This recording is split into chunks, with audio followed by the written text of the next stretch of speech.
കരഞ്ഞത് അവിടുത്തെ ഇബ്രാഹിം എന്ന കുട്ടി വഫാത്തായപ്പോ, ഇബ്രാഹിം എന്ന കുട്ടി വഫാത്തായ ഒരു സന്ദർഭം, ആ സന്ദർഭത്തിൽ അവിടുന്ന് കരഞ്ഞിട്ടുണ്ട്. അന്ന് പ്രകൃതിയിൽ ഒരു അത്ഭുത സംഭവങ്ങളും ഉണ്ടായിട്ടുണ്ട്. എന്താണ് നബി സല്ലല്ലാഹു അലൈഹി വസല്ലമ തങ്ങളുടെ ആ കാലഘട്ടത്തിൽ ഉണ്ടായ സംഭവം? സൂര്യനും ചന്ദ്രനും രണ്ടും ഗ്രഹണമുണ്ടായി. രണ്ട് ഗ്രഹണവും സംഭവിക്കൽ 1200 കൊല്ലം കൂടുമ്പോഴാണ്. 1200 വർഷങ്ങൾക്കിടയിൽ കൂടുമ്പോൾ ഉണ്ടാകുന്ന പ്രതിഭാസമാണ് സൂര്യഗ്രഹണവും ചന്ദ്രഗ്രഹണവും ഉണ്ടാകും. പലപ്പോഴും ഗ്രഹണം ഉണ്ടാവാറ്. ഈ അടുത്ത് സൂര്യന്റെ നടുവിലൂടെ അതല്ലെങ്കിൽ താഴെയൂടെ ശുക്രൻ പോയത് പത്രത്തിലൊക്കെ വായിച്ചിരുന്നു, അല്ലേ? അങ്ങനെ ശുക്രൻ പോയി. അങ്ങനെ ഇടക്ക് പല സംഗതികളും പൂണുണ്ട്, നമ്മൾ കാണുന്നില്ല എന്ന് മാത്രം. അപ്പൊ ഇതിന്റെ ചോട്ടിലൂടെ ഒക്കെ പോകുമ്പോ ചിലപ്പോ അങ്ങനെയൊക്കെ കാണും എന്ന് കരുതിയിട്ട് വീടിന്റെ പടിന്റെ കട്ടിലിന്റെ അടിയിൽ തപ്പണ്ട ശുക്രൻ ഉണ്ടോ എന്നുള്ളത്, അത് അവിടെ ഉണ്ടാവും, അല്ലേ? അപ്പോ ഇങ്ങനെ അത്ഭുതങ്ങൾ ഉണ്ടാകും. സൂര്യനും ചന്ദ്രനും ഗ്രഹണമുണ്ടായി, ഈ കുട്ടി മരിച്ചു. അന്ന് വിദ്യാഭ്യാസപരമായി കൂടുതൽ മുന്നോക്കം നിൽക്കാത്ത അറബികളിലെ ഭൂരിഭാഗം ജനങ്ങൾ, മുശ്രിക്കുകളായ ആളുകളടക്കം അത്ഭുതപ്പെട്ടു. നബി സല്ലല്ലാഹു അലൈഹി വസല്ലമ തങ്ങളുടെ കണ്ടോ, മുഹമ്മദിന്റെ മകൻ മരണപ്പെട്ടപ്പോൾ പ്രകൃതി പോലും പണിമുടക്കിയിരിക്കുകയാണ്.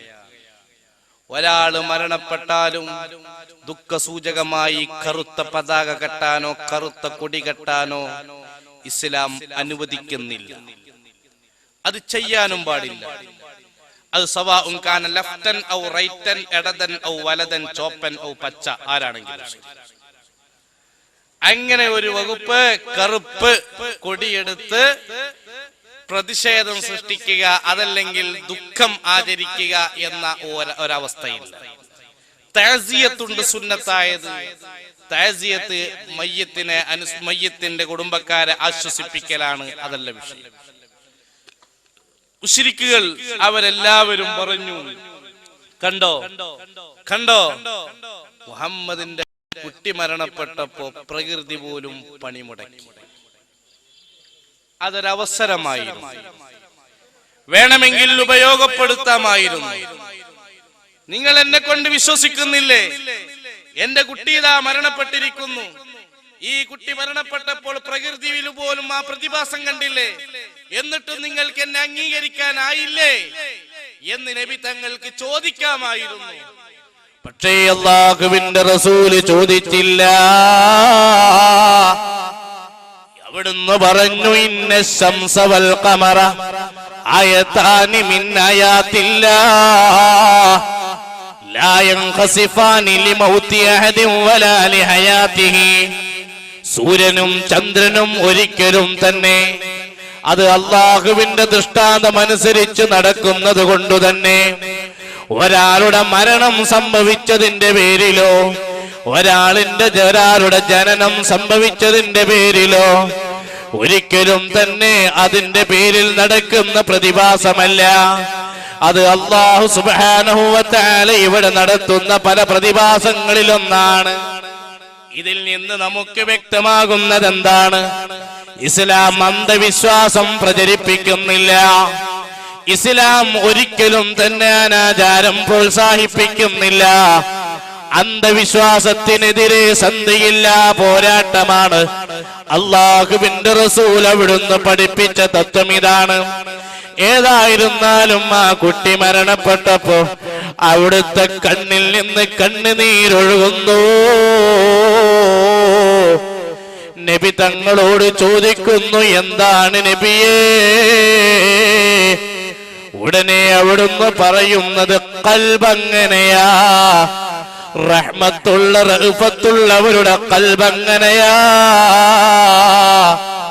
അതുകൊണ്ട് ശിക്ഷിക്കപ്പെടില്ല. എന്നാൽ പൊറുതികേട് കാണിച്ച് നെഞ്ചത്തടിക്കുന്ന ഉമ്മമാരുണ്ട്.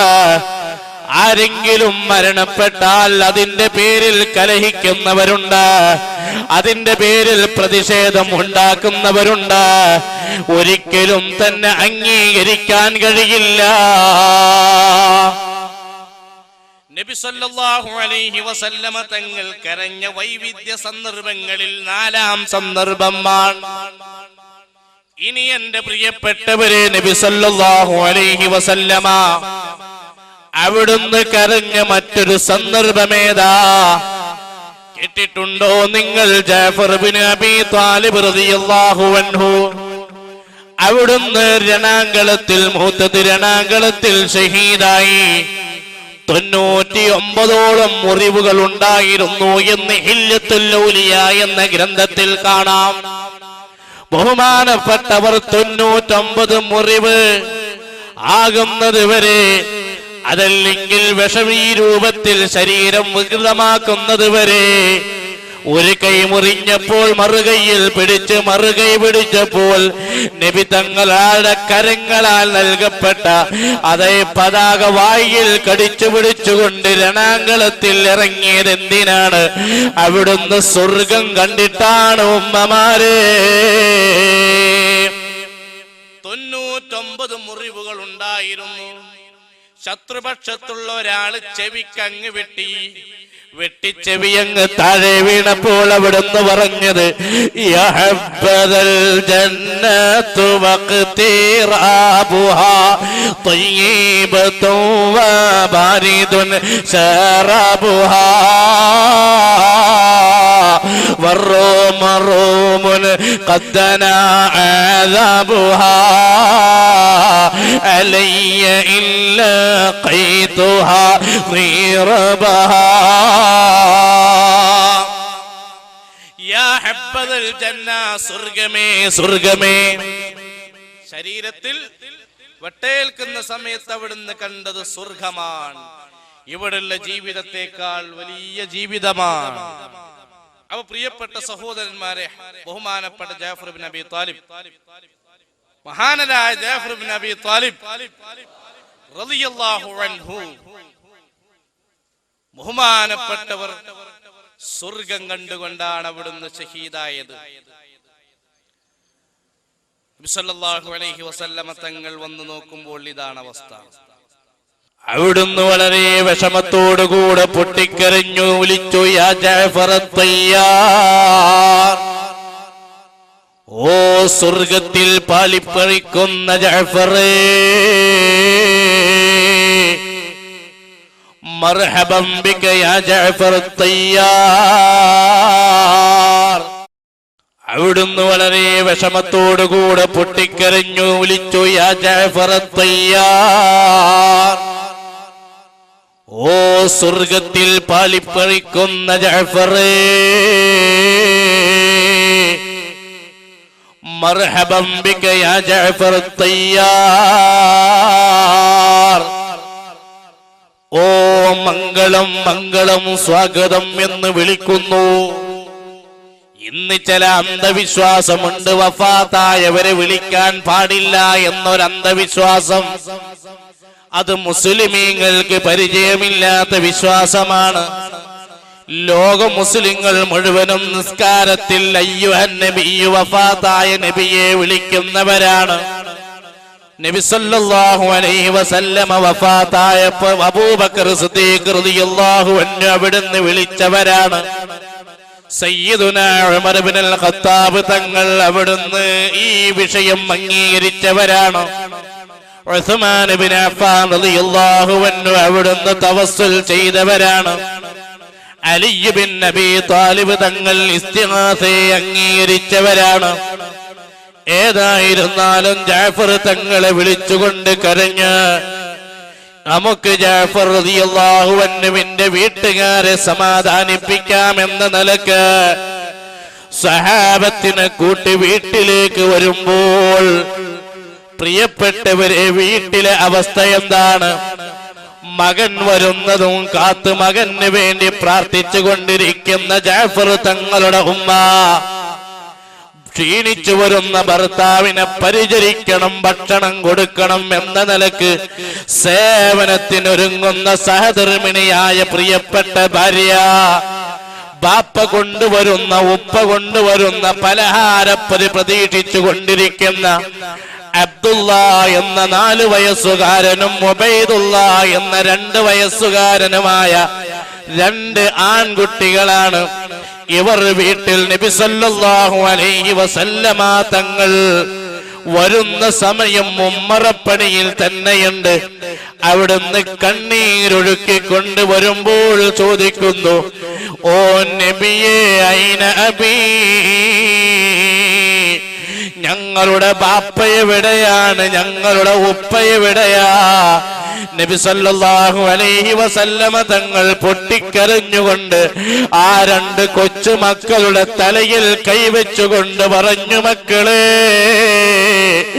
നിങ്ങളുടെ ഉപ്പ പാറി കളിക്കാൻ പോയി മക്കളെ.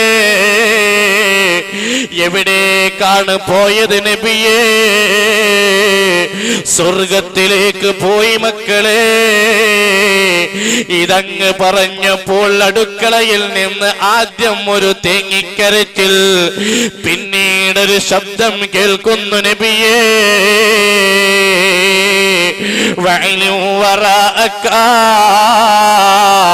ശിഷ്ടകാലത്ത് ജീവിക്കുന്ന ബാക്കിയുള്ളവരോടും ഇത് പറഞ്ഞു കൊടുക്കണം. എനിക്ക് സന്തോഷമായി നബിയേ, എന്റെ പുന്നാര ഭർത്താവിനോടൊത്ത് ഭൗതിക ലോകത്ത് ജീവിക്കാൻ കഴിഞ്ഞിട്ടില്ലെങ്കിൽ തന്നെ എനിക്ക് കൂടുതൽ കാലം ആ മാരീഡ് ലൈഫ് എൻജോയ്മെന്റോടെ ആസ്വദിക്കാൻ കഴിഞ്ഞിട്ടില്ലെങ്കിൽ തന്നെ എനിക്ക് സ്വർഗത്തിൽ പ്രതീക്ഷയുണ്ട് നബിയേ. അതിനു വേണ്ടി അങ്ങ് ദുആയിരക്കണം നബിയേ. എന്റെ ഉമ്മമാരെ, ക്ഷമയുള്ള ജാഫർ തങ്ങളുടെ ഭാര്യ പറയുന്നു, ആ നിലക്കുള്ള ഉമ്മമാരാണ് കഴിഞ്ഞു പോയവർ. കാരണം അവര് റബ്ബിനെ ഭയപ്പെട്ടവരാ, യജമാനനായ റബ്ബിനെ ചിന്തിച്ചവരാ. ഫാത്തിമ ബീവി കിടന്നുറങ്ങുന്നതിന്റെ മുമ്പുള്ള അവസ്ഥ മഹാന്മാര് പറഞ്ഞില്ലേ, ബല്ലത്ത് വിസാദതുഹാ ലയാലിലിദം ഇഹാ മിൻ തൂലി ഖശിയതിഹാ വമിൻ തഖ്വാഹാ.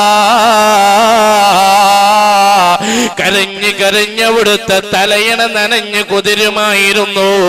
അങ്ങനെ ദിക്റ് ചൊല്ലി ദുആ ചെയ്ത് റബ്ബിന്റെ മുമ്പിൽ ഖൽബ് വെച്ചിട്ടാണ് മഹദിയായ ഫാത്തിമ ബീവിയെ പോലെയുള്ളവർ ഉറങ്ങാറുള്ളതെങ്കിൽ ഉദിഫഗീലിൽ മതി വരാതെ നോമ്പാതോ വീടോത്തെ ഫിരിയവന്റെ ഖൗഫിനാലെ തോന്ന ഇബാദത്തെ മരണമാകും എണ്ട് വീണ്ട് ഓതിയൻ ആമാലേ മാനിദാ സൂറത്ത് തീരോ മുമ്പ് മൗതായാരേ.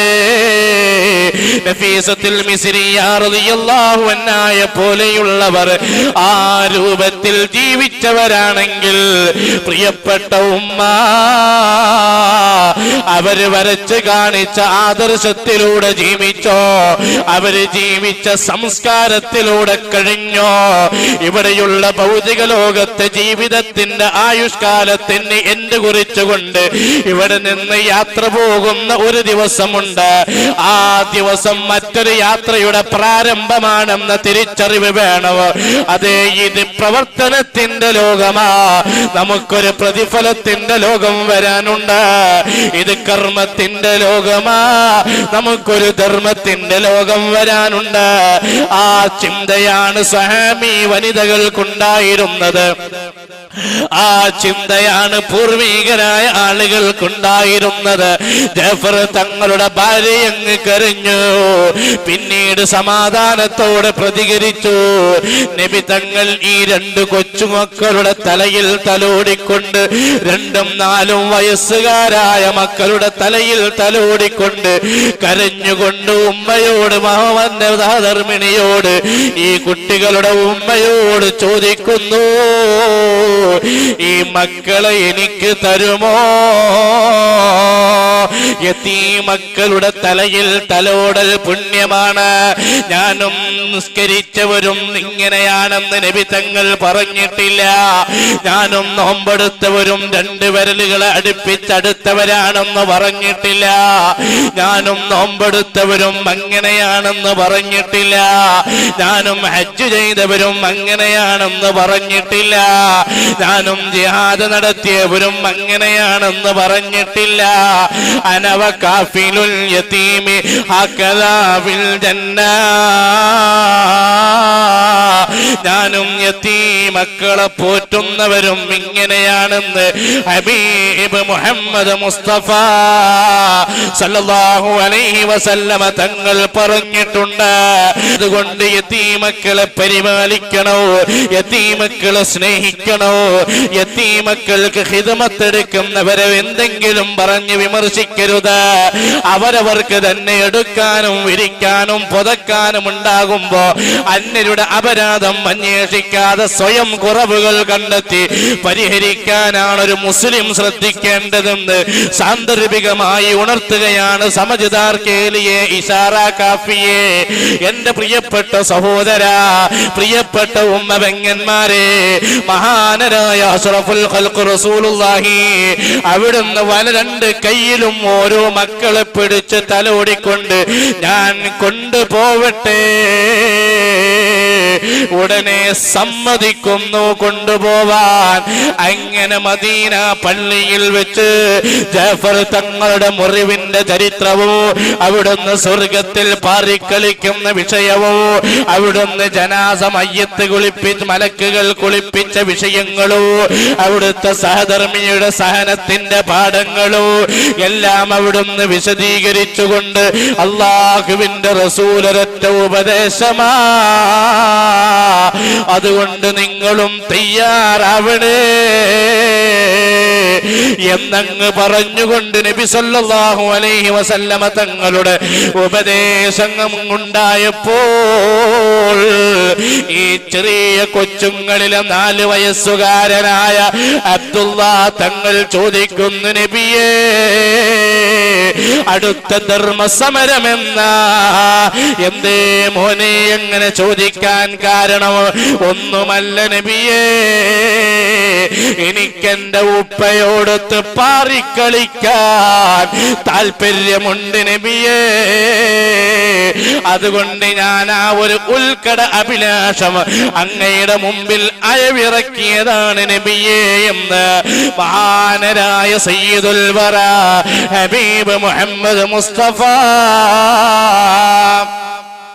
സല്ലല്ലാഹു അലൈഹി വസല്ലമ തങ്ങളോട് ആ കൊച്ചുകുട്ടി പറഞ്ഞിട്ടുണ്ടെങ്കിൽ, എന്റെ പ്രിയപ്പെട്ട കുട്ടികളെ, നിസ്കാരം കൈയൊഴിക്കരുത്. ബാപ്പ പറയാതെ നിസ്കരിക്കണം, ഉമ്മ പറയാതെ നിസ്കരിക്കണോ, നമ്മൾ തന്നെ മനസ്സിൽ നിസ്കാരം കൊണ്ട് തോന്നിക്കണോ. കാരണം നമുക്ക് ആ കുട്ടികളെ കാണേണ്ടതുണ്ട്, നമുക്ക് സ്വർഗത്തിൽ കിടക്കേണ്ടതുണ്ട്, നമുക്ക് നമ്മുടെ മാതാപിതാക്കളെ അനുസരിക്കേണ്ടതുണ്ട്, നമുക്ക് നല്ല കുട്ടികളായി മാറേണ്ടതുണ്ട്, ധർമ്മബോധത്തോടെ കഴിയേണ്ടതുണ്ട്, ഒരിക്കലും കളവ് ശീലിക്കാൻ പാടില്ല.